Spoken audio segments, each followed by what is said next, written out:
Sudah 1 tahun nge-YouTube, tapi channel gak berkembang. Apakah harus ganti topik, ataukah ada sesuatu yang harus diperbaiki? Yuk kita bahas bersama dan kita akan ambil studi kasus di video kali ini. Assalamualaikum warahmatullahi wabarakatuh. Video kali ini kita akan membahas ya. Ini merupakan salah satu pertanyaan dari salah satu penonton di video saya kemarin. Yaitu pertanyaan seperti ini. Bang, saya sudah 1 tahun bikin satu jenis konten, tapi real time yang rame malah niche lain yang saya buat setahun yang lalu. Apa saya harus ganti niche? Atau niche yang real time-nya yang lagi rame? Makasih bang. Oke, kita akan bahas ya dari channel beliau ini. Bagaimana sih kalau saya berada di situasi seperti beliau? Kira-kira apa saja yang saya lakukan? Oke, pertama-tama di sini saya cari tahu dulu ya, teman-teman. Saya akan coba cek analitiknya dulu ya, teman-teman. Kita akan hapus dulu. Oke, saya akan lihat dulu. Berarti video beliau ini apakah ada update short nggak ya? Sebentar, kita akan cek dulu. Shortnya kita akan cek dulu apakah beliau ini cukup update shorts apa enggak. 1 April 2023. Berarti artinya beliau update ya. Jadi untuk video di sini tadi itu masih kurang akurat. Dengan kata lain 71 ini bukan berarti video panjang aja ya. Oke, sekarang per bulan beliau mendapatkan 46.000, tapi ini ada shortnya. Jadi saya kurang bisa analisa. Kenapa? Karena ya kalau udah campur kayak gini, view short sama video biasa itu digabung. Oke, di sini saya akan coba bahas sekilas ya, teman-teman. Ini temanya beliau tentang apa sih? Di sini Anjungan Cempe, tempat nongkrong di tepi pantai kota, keliling kota Parepare ya. Ini intinya adalah vlog aja. Ini kalau konten-konten terbaru itu vlog-vlog begini suasana tempat. Nah, ini vlog keseharian ya, yang berhubungan dengan di kota beliau. Terus kemudian di sini intinya traveling lah ya. Saya anggap ini vlog tapi lebih ke traveling nih. Oke, tapi menurut beliau itu videonya yang rame itu video-video yang terdahulu. Tapi di sini beliau tidak memberikan informasi yang cukup lengkap ya video apa itu. Tapi kalau kita lihat sekilas dari yang populer aja, ini nih. Yang paling lengkap adalah video kedatangan Puput Lida di kampung. Ya, ini rame karena ini mungkin ada sangkut pautnya dengan artis. Terus kemudian 10 istilah online shop sampai di sini 85.000. Terus pengamen lucu kocak Sara Cengkareng Makassar. Ini sebenarnya juga vlog sih. Ali Batak bikin bully joget bahagia, 20 bahas orang juga. Cara gampang bikin pagar dari botol plastik, 18.000. Perbedaan antara sold out dan short. Jadi ini kayaknya awal-awal ini beliau 1 tahun yang lalu itu rata-rata videonya adalah video-video yang tutorial tentang ini ya, online shop ya. Nah, terus kemudian kita coba deh, kita akan lihat ke bawah-bawah apakah yang views ribuan ini rata-rata tentang apa sih. Nih, membahas tentang Ali Batak. Kemudian di sini cara mudah bingkai foto HP, tutorial juga. Review pagar botol plastik. Nah, ini nih dari botol plastik di sini, pagar botol plastik di sini. Ternyata relevan. Inilah yang saya bilang kemarin itu, kalau misalnya ada video yang rame, terus kalian bikin lagi, saat video itu rame-ramenya, itu akan membuat efek bola salju di views teman-teman.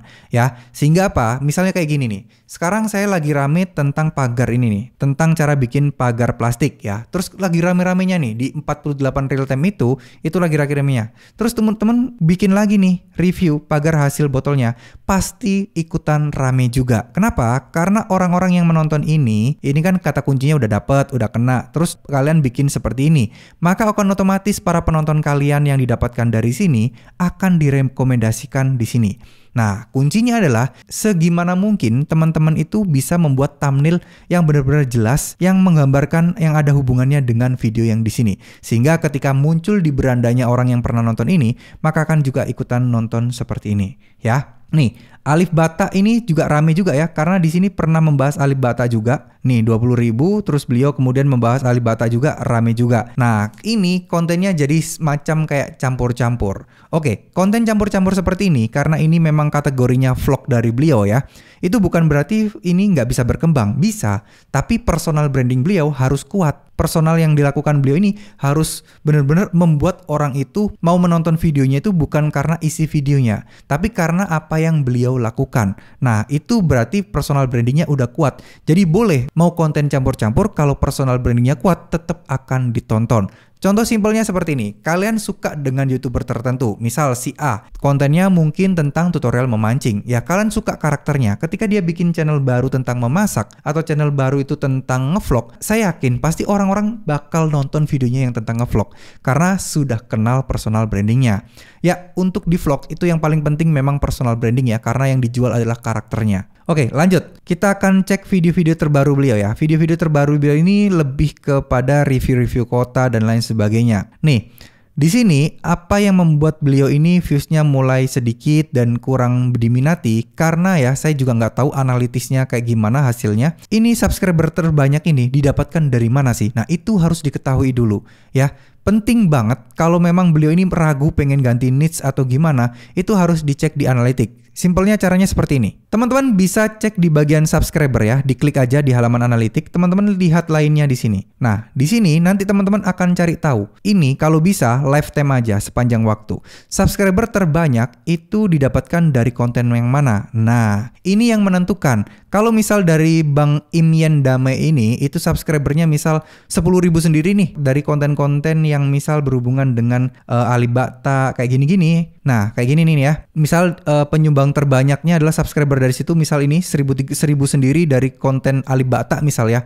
Nah, harus dipertimbangkan apakah beliau akan terus mereaction atau terus mengikuti pembahasan seperti itu. Ini penting sekali karena apa? Kalau untuk pengembangan views, pengembangan channelnya, ya harus tahu penonton kita itu sebenarnya sukanya apa sih. Nah, sekarang kita akan bahas. Kalau misalnya seandainya ganti tema apa yang pas? Bebas, nggak ada yang bisa membatasi kalian untuk kalian tuh pengen tema apa. Tapi harus komitmen. Komitmennya itu apa? Komitmennya ya udah, abis itu full kalau bisa 1000% kalian bikin video totalitas bikin di tema yang baru, yang spesifik, sampai algoritma YouTube itu mengenali channel kalian ini temanya apa sih yang terbaru. Itu akan memberikan rekomendasi yang tepat kepada penonton yang tepat, nggak ngasal-ngasal lagi ya. Dari situ teman-teman nanti terus fokus aja. Ini bukan hal yang mudah. Ketika sudah mempunyai 12.000 subscriber tapi pengen ganti tema atau ganti topik, itu sangat-sangat butuh perjuangan yang berat. Bukan hal yang mustahil, tapi harus komit dulu. 2 bulan, 3 bulan ke depan, kalian jor-joran upload video sebanyak-banyaknya. 2 atau 3 video lah setiap hari. Rutin, konsisten, tanpa bolong. Insya Allah tema baru itu akan bisa membayar tuntas 12.000 subscriber kalian. Nah, sekarang balik lagi ke tema dan topiknya. Jika pengen meneruskan topik yang baru, yaitu ngevlog seperti ini, tentunya harus ada sesuatu yang menarik di videonya. Tentunya kita nggak bisa cuman keliling kota pare-pare. Agak sulit bang ya, agak sulit. Karena apa? Karena pertama kita bukan siapa-siapa, kita bukan orang yang terkenal. Harus ada sesuatu dulu yang membuat orang itu kepo dan penasaran ngeklik video kita. Terus kemudian apa? Selanjutnya adalah nanti kalau sudah mulai banyak orang mengenal abang, sudah mulai banyak penonton setia, boleh bikin judul-judul atau konten-konten seperti ini. Tapi kalau dari awal kita langsung cuman keliling kota Parepare, Sulawesi Selatan, car vlog. Nah, di sini tidak ada dalam tanda kutip value ya, value yang membuat orang penasaran. Anggap aja seperti ini. Misal ini saya tiba-tiba mendapatkan video ini di beranda saya. Kira-kira saya ngeklik nggak gitu ya. Misal saya memang pengen ke Parepare. Nah, sekarang berapa banyak orang-orang yang pengen dan tertarik ke Parepare? Itu juga harus di-reset. Kalau memang cuma sedikit, ya kita nggak bisa berharap penontonnya banyak. Ini dengan catatan, kalau memang masih baru banget ya, masih belum punya personal branding yang kuat, jadi balik lagi, punya personal branding yang kuat, kalian bikin video apapun pasti rame ditonton. Kalau belum, ya tujuan kita adalah merintis. Abang bisa mengambil sisi positif atau sisi yang lagi viral saat ini di Parepare itu ada apa. Nah, paling gampang, paling cepat adalah bikin sesuatu yang mengandung emosional, mengandung penasaran. Contoh, keliling Parepare. Di thumbnail, di judulnya, abang bisa kasih deh truk besar-besar di Parepare kayak gini nih. Nah, cari thumbnail atau fokus video yang mana itu bikin orang kepo banget di thumbnailnya. Clickbait sedikit nggak apa-apa. YouTube menyarankan orang untuk clickbait ya, tapi tetap clickbaitnya bukan sembarangan. Yang penting ada di dalam videonya. Nah, oke. Semoga sampai sini nangkep ya. Jadi kayak gini, keliling kota Parepare, harus ada sesuatu yang bikin heboh, bikin penasaran, tapi harus ada di videonya. Nah, ini sebelum bikin video harus direncanakan dan harus dikonsep ya. Nih, semoga teman-teman yang nonton yang lainnya video ini juga mengambil pelajaran penting dari sini ya, untuk penyusunan thumbnail yang pas itu bagaimana. Contoh, misal nanti kira-kira direncanakan, keliling Parepare, ambil sedikit sisi kulinernya. Warung kecil di Parepare, rame peminatnya, rame pembelinya, padahal cuma sederhana. Ya bisa bikin aja lah, mampir ke warungnya sebentar, ulas sebentar, istirahat pas makan atau sholat. Keliling kota Parepare, mampir ke masjid yang adem, bikin tentram hati, kayak gitu-gitu ya. Bikin judul-judul yang sedikit menggugah orang, yang membuat orang itu ingin ikut merasakan suasana yang ada di sana. Lebay nggak apa-apa, memang harus lebay. Kalau kita flat-flat seperti ini, ya kita akan kalah dengan orang-orang yang lebay di luar sana. Boleh kita idealis. Ya, saya nggak mau bang yang lebih-lebih. Saya mau yang flat aja, yang apa realitanya yang ada di video saya, yang netral-netral aja. Nggak apa-apa. Tapi ya teman-teman harus realistis. Kalau videonya jarang dipilih orang, jarang ditonton orang, ya harus realistis ya. Kalau teman-teman pengen rame, ya teman-teman harus ngikutin. Tren saat ini orang-orang lagi lebay-lebay, ya harus ikut. Tapi harus yang bertanggung jawab. Di dalam video itu, teman-teman ada 2 trik nih. Mau bikin kulitnya doang, dalam artian misal warung heboh di Parepare, ramenya nggak ketulungan, misal kayak gitu ya. Nah, teman-teman ada 2 cara. Teman-teman berikan cuplikan atau pembahasan aja, ngomong seperti ini ya, ngomong di vlognya. Nah, ini nih katanya di daerah Parepare itu ada warung yang gimana-gimana gitu ya. Teman-teman kalau memang nggak melewati itu, tinggal tampilkan fotonya aja, foto warungnya yang lagi viral di situ ya, di dalam videonya, di proses editingnya. Nah, tinggal kalian berpendapat. Nggak apa-apa, karena apa? Yang ada di thumbnail itu kalian bahas di dalam videonya, meskipun realitanya kalian nggak berkunjung ke warung tersebut. Nah, itu cara yang pertama. Nah, cara yang kedua, yaudah kalian tinggal ngobrol aja sama penonton kalian. Pernah dengar nggak sih kalau misalnya di Parepare ini ada warung yang heboh banget, pengunjungnya itu dari malam sampai pagi itu katanya penuh terus. Nah, saya lagi berencana nih pengen banget ke sana. Nah, kira-kira buat yang nantinya pengen ke sana atau yang sudah pernah, bisa tulis di kolom komentar dong gimana enaknya, beneran enak atau kayak gimana menurut penilaian kalian. Nah, itu bisa kalian jadikan thumbnailnya. Nah, kalau kalian sering nonton vlognya Deddy Corbuzier, pasti hal seperti ini bukan sesuatu yang asing buat kalian. Sering kan di thumbnailnya itu pembahasannya paling cuma 1 menit, di podcastnya yang durasinya 40-1 jam, cuma 1 menit doang pembahasan itu dibikin thumbnail sama beliau. Nah, itulah ya teknik atau triknya. Sehingga teman-teman jangan bikin flat, saran saya. Boleh flat, tapi teman-teman nanti kalau sudah punya personal branding yang kuat, sudah punya penonton yang setia, nggak apa-apa ya. Balik lagi, apakah ganti tema atau tidak, saya serahkan ke abang ya, Bang Imyan Damai ini. Lihat aja di sini kira-kira penyumbang terbanyak subscribernya itu tentang apa.